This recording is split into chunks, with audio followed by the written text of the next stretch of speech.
Well, hello to all my physics pals. Paul Lake here with another physics problem solved. We're going to work a Coulomb's law problem, and we're going to find the charge on two identical hanging charged spheres. Okay, let's read through the problem.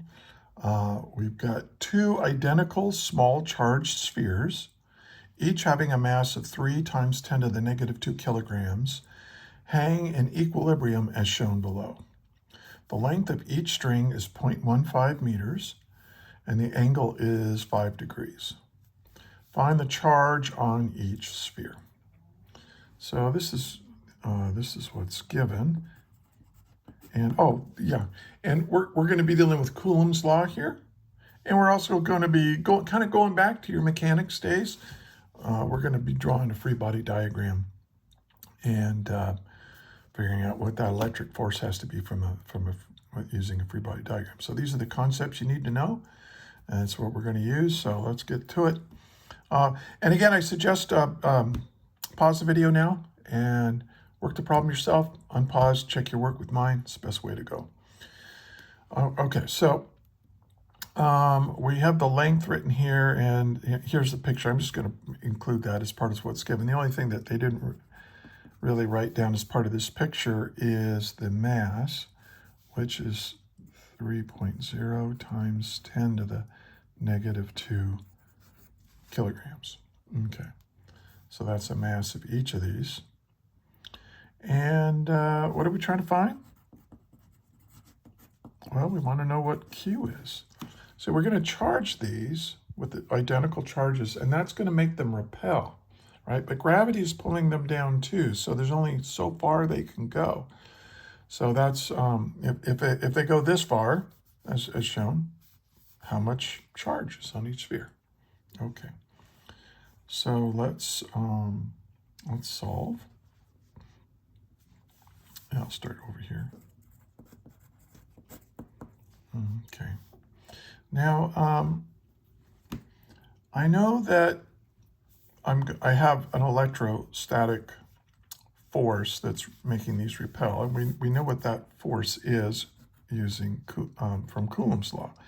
The electric force between 2 point charges is equal to the electric constant times the charge on one object times the charge on the other object. You just write Q squared if you want, divided by the distance between them squared.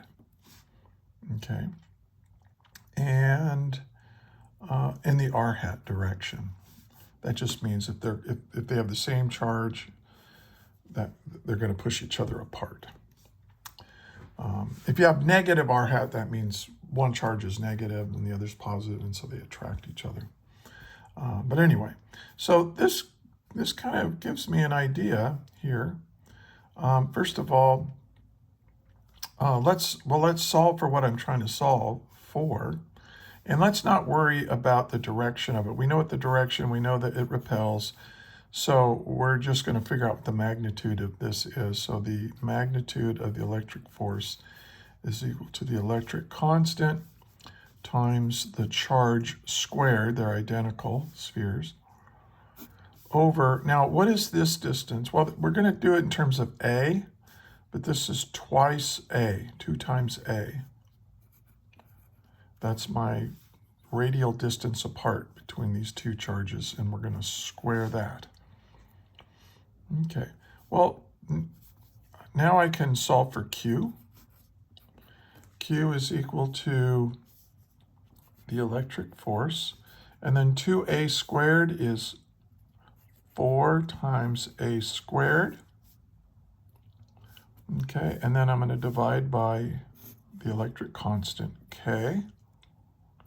And then I'm going to take the square root of this, right? Because it's Q squared, so I want to take the square root of that. So I just took this expression and solved it for the charge that we're looking for. And this kind of tells me what to do next, right? We need to figure out what is this electric force, what magnitude does it have to have, and then also what is the distance between here, what is A? Okay, because K we know. All right, so let's start off by figuring out what that distance is. Well, here's A. A is Well, if this is, if up here is my angle, then A is, well, if you go across here, we know what L is, so we want to use sine theta. So I'm going to say that A is equal to L sine theta. And I know what L is and I know what theta is. So I can take this and I can plug it in here. And so we can do that. And then now I need to know what the electric force is. Now to get the electric force, I have to draw a free body diagram because I've got other forces on. I mean, this is a significant amount of mass right here. If you have a charged particle or charged, object, or a charged sphere, and they give you a mass like this, that means, hey, the force of gravity is significant in this problem. You have to account for it. And then we have a tension force here. So let's just draw a free body diagram of this sphere, at least on this side. We've got, what are the forces acting on it, right? Well, we've got mg, right? And then we've got this tension force like this. I'll call that F sub t. Some books just use capital T, but I like to use a force of tension. And then we have this repulsive force, which I'll draw like this. And this is my electric force. Well, I'm going to make, I'll make, this the x direction and this the y direction. And then, so this force right here, the tension force is at an angle. So we're going to have to break it up into components. So here's this component, the x component and the y component. Now I'm going to reference everything with theta right here. So since theta is up here and not down here like we usually have it, we can use this theta. So the x component becomes the tension force times the sine of the angle, right?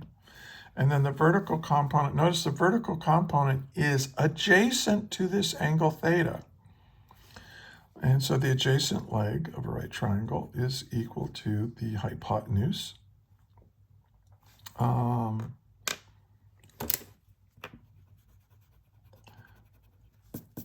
Is equal to the hypotenuse, which is just the tension force, times the cosine of the angle. And that's the vertical component. And since I want to know what Fe is, and Fe is in the horizontal direction, so I'll start off with that. If I sum the forces in the x direction, I get ma in the x direction. That's Newton's second law. Now, what do we know? We know the acceleration is 0 here, right? How do we know it's 0? Because these are in equilibrium. They hang in equilibrium. That means there's no acceleration. All the forces add up to 0. Okay, so then I look in the x direction and I say, well, in the positive x direction, I have Ft sine theta. And in the negative x direction, I have the electric force. And that's what I'm looking for. And they will be equal to 0. So what this tells me, okay, the electric force is equal to the tension force in this string times the sine of that angle theta. Okay, but this is helpful, but now I need to know what that tension force is.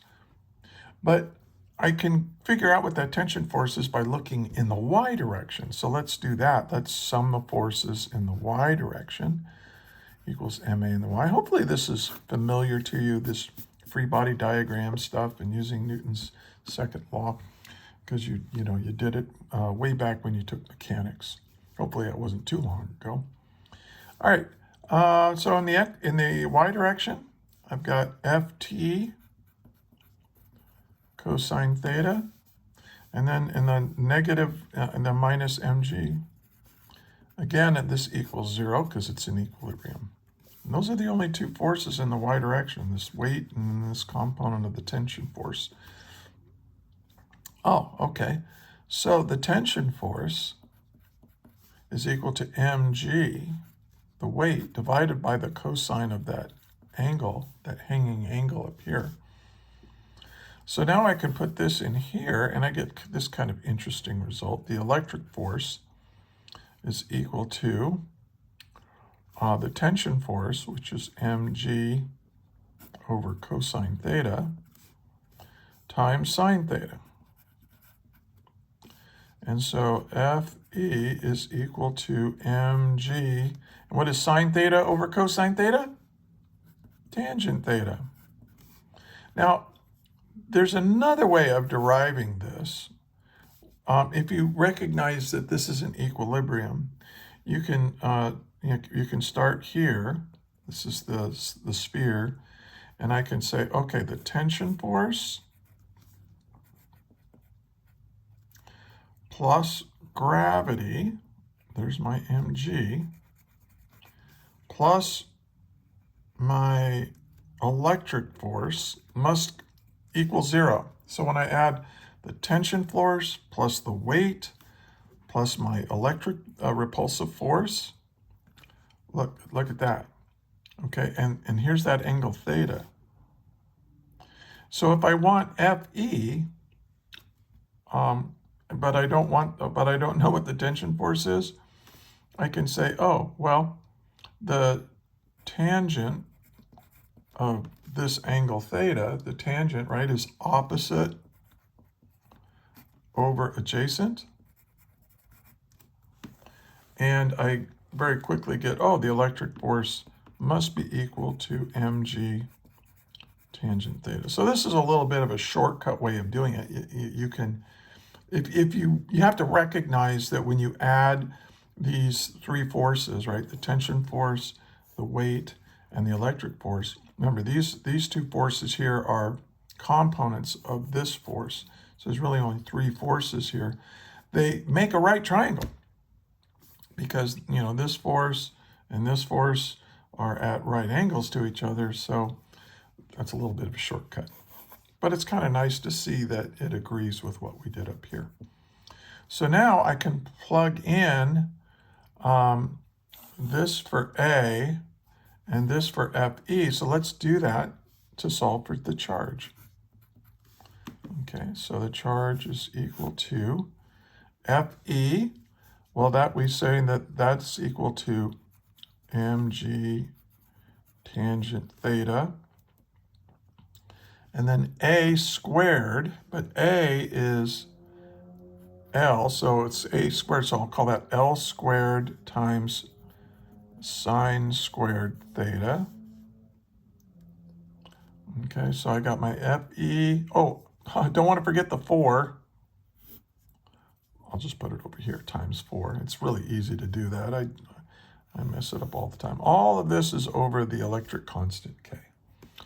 So now we can plug in our values, and I generally like to plug in values as my last step. But if you want to, you know, figure out what Fe is or figure out what A is and then plug those values in, you can do it that way. Nothing wrong with that. So the mass was given to be 3.0 times 10 to the negative 2 kilograms. And then G, we know, is 9.8 newtons of force for every kilogram of mass, right? That's the gravitational field. You can put meters per second squared if you want, but it's not in free fall, is it? This is gravity pulls down on things with 9.8 newtons of force for every kilogram of mass you have. And then tangent of 5 degrees times L squared. And L is 0.15, 0.15 meters. Don't forget to square it. And then sine of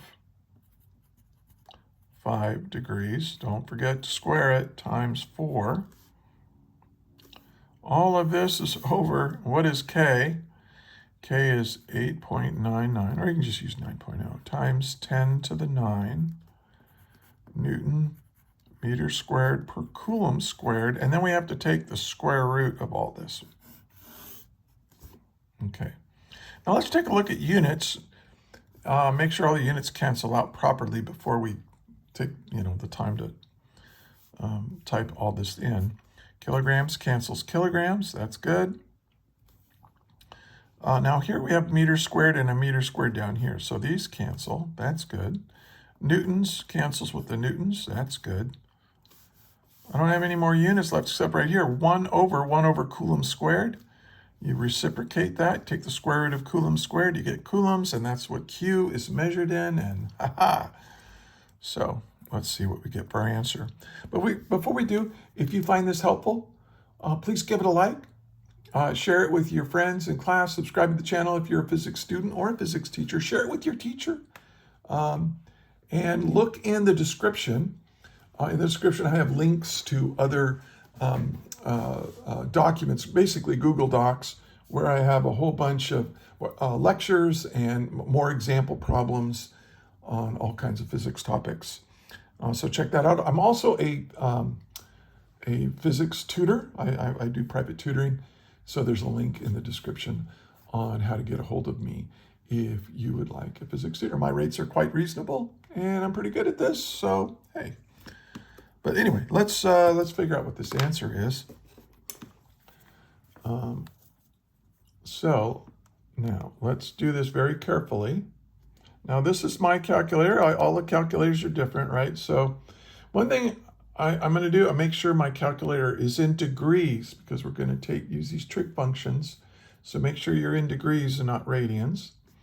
So 3 times 10 to the negative 2